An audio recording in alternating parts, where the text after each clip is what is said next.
Hello everybody, and thanks for checking out my review of Seiko's newest Darth Tuna, the SBBN047, or the US version S23631. This uses the 7C46 workhorse quartz movement. Now if you like this review, please click the thumbs up, subscribe, and hit the bell to be notified of future reviews. And now on to the unboxing. Alright, so to get into the unboxing, the first thing you'll notice is the black cardboard box with the Seiko logo on the top here. And to slide that open, you have a piece of paper here that'll help you slide out the final box here. So you just open that up. Get to that in a moment there. And what you have is the paperwork here. So you have the Seiko guarantee, and you'll notice this guarantee is only valid in Japan, so you want to find a dealer that would be able to send this over to the Seiko for you. And you have the instructions, and it's written in multiple languages. And opening up the black box with the Seiko logo, you have the logo on the top, a little piece of foam to protect the watch, and on the watch you have a tag on the bottom here. You have two tags. One of them is advertising DiaShield, which is a really good hardening process for titanium. It's good scratch resistance. You have your tag itself with the model number on it and a barcode. And of course, you have the watch. The original Seiko tuna can, now affectionately called the Grandfather Tuna, was a 600-meter 6159-7010. It was introduced in 1975. It was 51 millimeters wide, using a 6159B high-end Seiko mechanical movement. This design was Seiko's shrouded diver, developed as an answer to the helium escape valve that brands like Rolex, Omega, and Doxa were adding to their dive watches. Seiko used an L-type gasket with the one-piece titanium monocoque case and a titanium shroud coated with ceramic to protect the case. This was also the first use of the vented straps. The inner pressure of the case was able to withstand the high pressure of the deep ocean, and Seiko was able to prove the helium escape valve was not needed for saturation diving. That first tuna can earned Seiko 20 patents and watchmaking groundbreaking innovations. 3 years later, Seiko changed the movement to quartz, which improved the accuracy and shock resistance. On this new model, 7549-7009, they changed to the nitrate-plated titanium case and a powder-coated titanium shroud. This nitrate plating had a gold tint, which got it nicknamed the Golden Tuna. They reduced the size to 49 millimeters while maintaining all of the water resistance and strength of the original. Now, fun fact, 1981's For Your Eyes Only, James Bond wore this watch in the diving scene.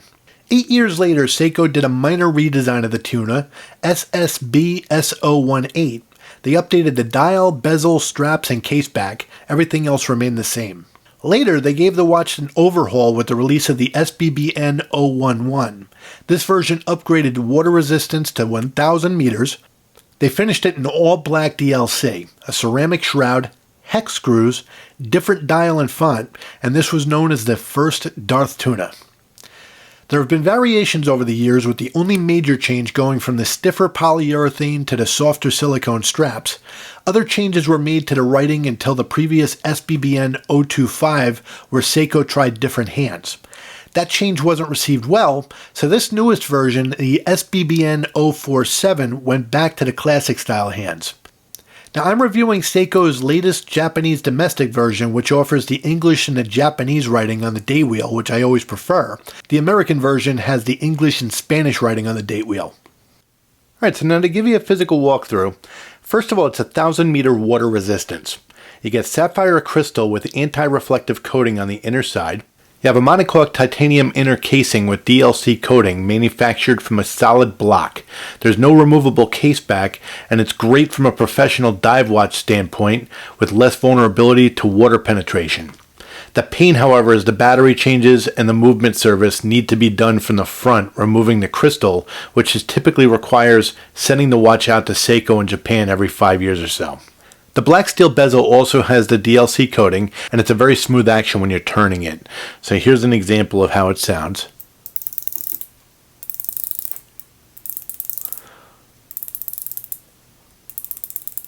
So it's a little firmer, but it's smooth and it holds really well. Of course, it's got the iconic black ceramic shroud using black DLC hex bolts to secure it to the case. The rear of the watch shows the engraved Seiko Tsunami logo with details engraved on the outside.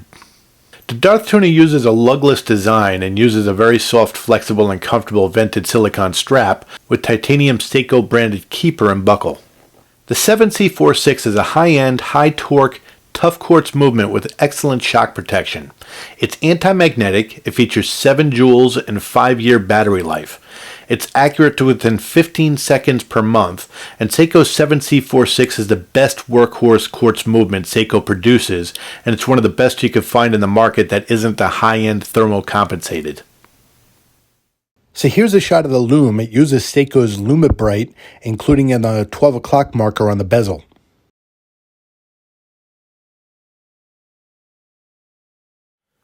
Alright, so here's a wrist shot, and I have 7.5-inch wrists, and for the size of this, it does not wear as large as the dimensions show that they might wear. To me, it's very comfortable with the silicone straps.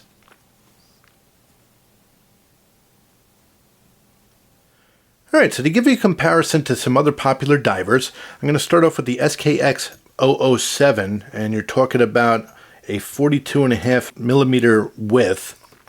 So as you can see, they're fairly similar side by side. Now, of course, you're dealing with a thicker case, especially with the shroud. But as you can see, it doesn't look that much larger.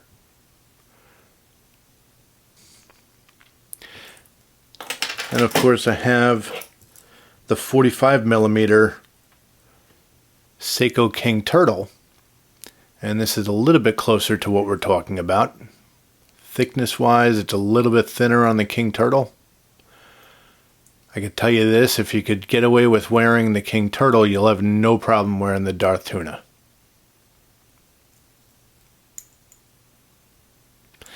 And then I'll show you the Rolex Submariner.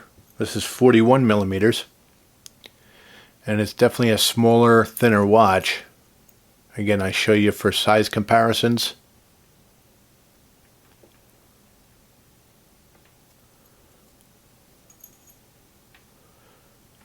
So those are the size differences. Alright, just to do a quick comparison with some larger size watches so you kind of get an idea on some popular G-Shocks that are large. Of course, you have the Casio Frogman, which is 53 millimeters. Sorry, I have to charge it, but I just wanted to show you just from a size perspective.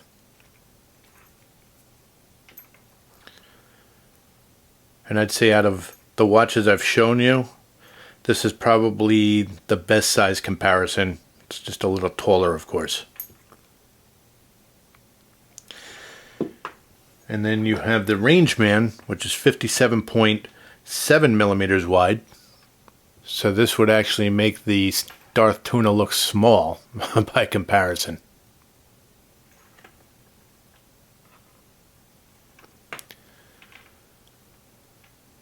So that kind of gives you an idea on the size differences between other popular watches. I've always liked the Darth Tuna. I believe every dive watch enthusiast should have at least one variation of the Tuna can in their collection. These are classics with a great innovative history.